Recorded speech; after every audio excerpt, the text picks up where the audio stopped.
So,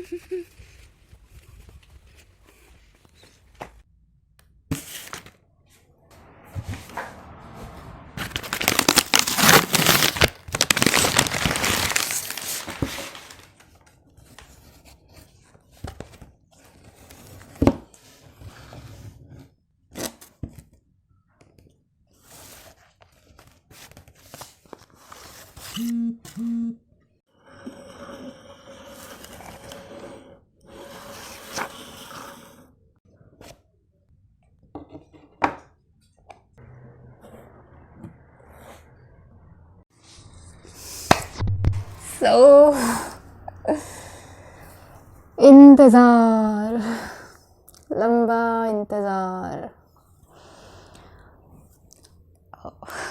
finally the wait is over और मेरे हाथ में आ चुकी है ये मेरी फर्स्ट वॉच, मेरी पहली घड़ी जो मैंने अपने अर्निंग से ख़रीदी है। ओह माय गॉड, और इतना इंतज़ार करना पड़ा ना मुझे इस घड़ी का, मतलब मैं बता नहीं सकती। मुझे मिलती ही नहीं थी ये घड़ी कहीं पे भी, ना ऑफलाइन में और ना ही ऑनलाइन पे। जहाँ मिलती थी वहाँ अवेलेबल ही नहीं थी। फाइनली और बहुत लंबे इंतज़ार के बाद आज ये घड़ी मेरे पास आ चुकी है। ओह माय गॉड, जो मैंने ऑर्डर की थी वो है ये वॉच कैसियो की और F91W सीरीज़ है ये। मतलब मैंने बहुत बहुत ज़्यादा सुना था इस वॉच के बारे में और मुझे था कि मुझे यही वॉच लेनी है, लेकिन कहीं पे भी नहीं मिल रही थी। एक टाइम पे मैंने सोचा कि छोड़ो सुधा, रहने दो, ये घड़ी नहीं मिलेगी तुम्हें और जब होगी किस्मत में तो मिल जाएगी। लेकिन मिंत्रा पे भी नहीं थी और फिर 17 जैन को मैं ऐसे ही स्क्रॉल कर रही थी कि चलो देखते हैं कहीं पे तो हो ये घड़ी। फ्लिपकार्ट पे थी लेकिन वो अवेलेबल नहीं थी कहीं पे भी, किसी भी पिन कोड पे नहीं थी वो। और फिर उसके बाद मैंने मिंत्रा में चेक किया, मिंत्रा में F91 की तो नहीं थी लेकिन F94 थी, पर वो इतनी क्लासिक नहीं लग रही थी जितनी ये है। और फिर मुझे नहीं सुधा, फिर तब भी मैंने सोचा कि चलो ये इसी को ऑर्डर कर लेते हैं। फिर मैंने एक सोनाटा की देखी थी, वो भी मुझे अच्छी लगी थी। मुझे चाहिए थी स्पोर्ट्स वॉच, क्योंकि जब आप किसी उबड़ खाबड़ एरिया में जाते हो या फिर आप ट्रैकिंग करना आपको पसंद है, तो वहाँ पे जो होती है वो एनालॉग या दूसरी घड़ी जो होती है सुइयों वाली, वो नहीं काम कर पाती है अच्छे से, क्योंकि हमारे उबड़ खाबड़ टेढ़े मेढ़े रास्तों में चलने से उसकी सुई जो हिलने लग जाती हैं और वो थोड़ी सी जो होती है वो डिफेक्ट हो जाती है। लेकिन ये जो वॉच होती है ये आपको हाई एल्टीट्यूड पे भी काम करती है, माइनस टेम्परेचर में भी आपको अच्छे से टाइम दिखाएगी, चाहे आपका टाइम बुरा ही क्यों ना चल रहा हो। ओके, सो मुझे था कि मुझे डिजिटल वॉच चाहिए एक एटलीस्ट मेरी कलेक्शन में, क्योंकि मेरे पास एक ऑलरेडी वॉच है जो मुझे पापा ने गिफ्ट करी थी फर्स्ट टाइम।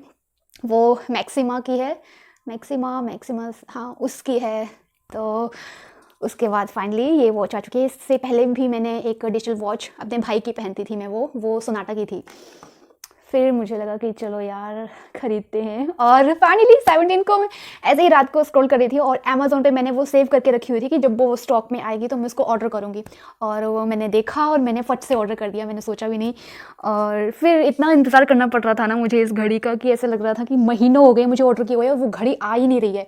फिर फाइनली आज कल मैंने जब मैंने परसों उसका लोकेशन चेक किया था, ट्रैक किया था, तो वो लुधियाना से शिफ्ट हो चुकी थी, लुधियाना से निकल चुकी थी, लेकिन उसके आगे का नहीं दिखा रही थी।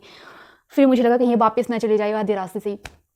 उसके बाद जो मैंने कल देखा, कल का वो अपडेट ही नहीं दिखा रहा था। और उसके बाद जब मैंने आज देखा तो आज सुबह फर्स्ट उठ के ही मैंने सबसे पहले ये देखा कि घड़ी कहाँ पहुँची और कब आएगी। इसका अराइविंग था कल का।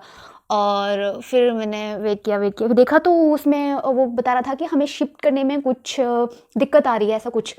मैंने सोचा यार अभी फिर से नहीं, अब तो ये। उसके बाद मैंने जब वो चेक किया तो वो फिर से अनअवेलेबल आ रही थी, मतलब स्टॉक में ही नहीं थी घड़ी।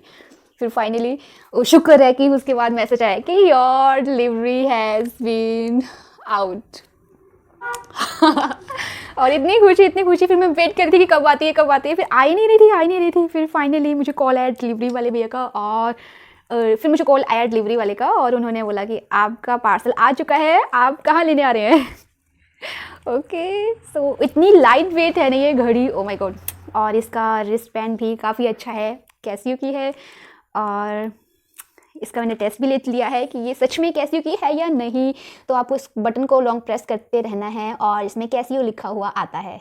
ये Bingo. So finally I am wearing this watch.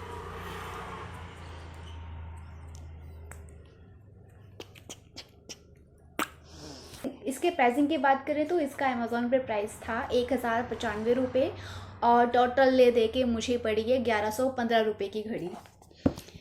तो 1115 रुपये की ये घड़ी पड़ी है मुझे, काफ़ी महंगी, लेकिन क्या करें, एक ही बार तो खरीदनी होती है। और अगर अच्छी कंपनी की खरीदो तो ये ज़्यादा लंबे समय तक टिकी रहती है। यही फ़ायदा होता है एक अच्छी क्वालिटी और कंपनी की घड़ी लेने का।